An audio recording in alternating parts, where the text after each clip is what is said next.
LIV's money changed the world rankings. They said tradition was unbreakable. They said no amount of money could rewrite the history books. They said golf's greatest stages were immune to corruption. They were wrong. Because in the summer of 2022, an invisible fault line ripped through the calm green fairways of professional golf. It wasn't the crack of a driver against the ball. It wasn't the roar of a crowd at Augusta. It was the quiet shuffle of contracts across polished tables. Contracts that promised fortunes so vast they seemed unreal. And with every signature, golf's delicate ecosystem began to fracture. The PGA Tour's iron grip on the sport's structure loosened. The official World Golf Ranking, the sacred measuring stick of greatness, was about to face its biggest challenge in decades. And the majors, the four holy grails of the sport, were caught in the crossfire. This is not just the story of a new golf league. It is the story of a power struggle fought with billion-dollar checks instead of golf clubs, where legacies are on the line, careers are at stake, and one question hangs in the air like a ball suspended in the wind. When money rewrites the rules, does greatness still mean the same thing? The first tremor. Before 2022, professional golf's hierarchy was untouchable.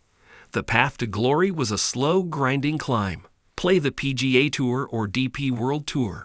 Accumulate official world golf ranking points, and earn your place in the majors. It was a structure respected for decades, tested by legends from Jack Nicklaus to Tiger Woods. Then, LIV Golf arrived.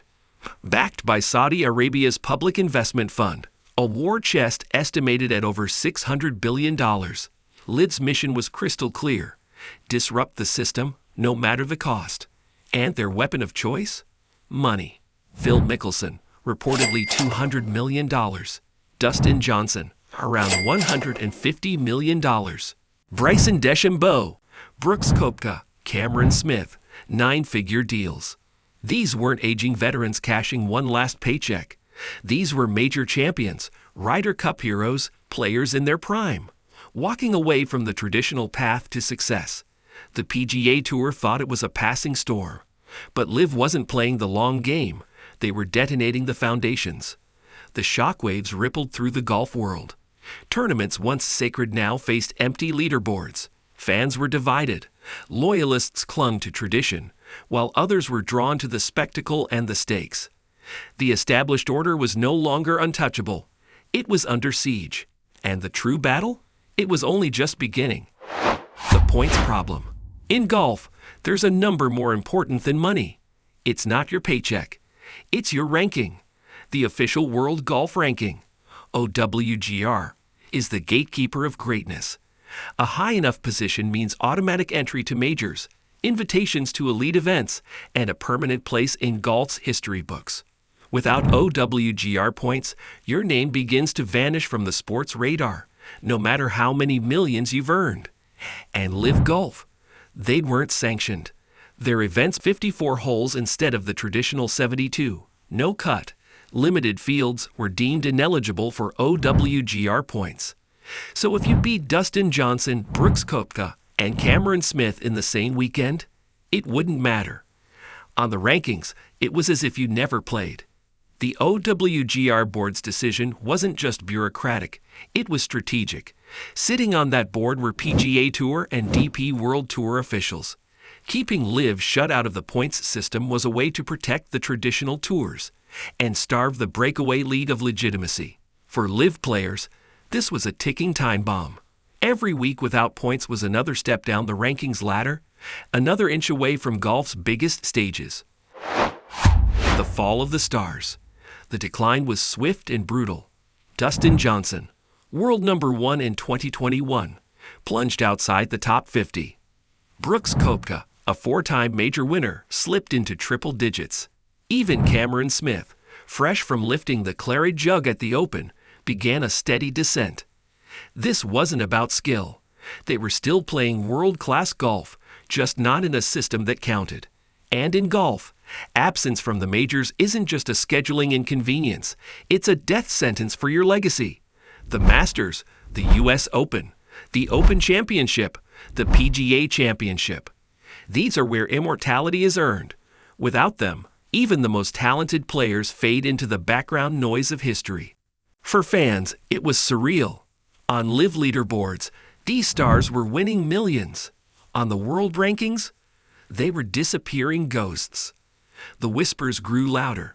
Had they traded greatness for gold? Critics questioned if ambition had blinded them to the cost. Sponsorship deals evaporated and doors once open slammed shut. The bright lights of major championships dimmed, replaced by shadows of doubt. For some, the fall was a cautionary tale. For others, a new chapter rewriting the rules. Behind closed doors, what followed was less like a sports rivalry and more like political warfare.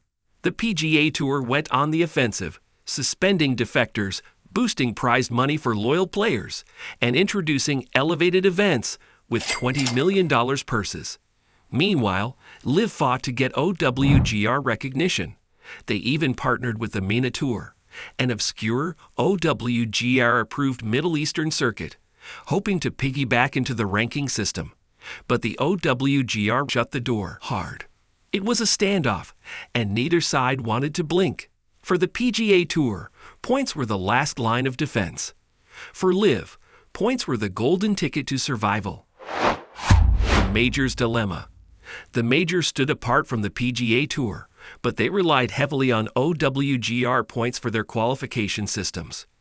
That meant if you were a LIV player without exemptions, your days in the Majors were numbered. The Masters didn't bend its invite rules.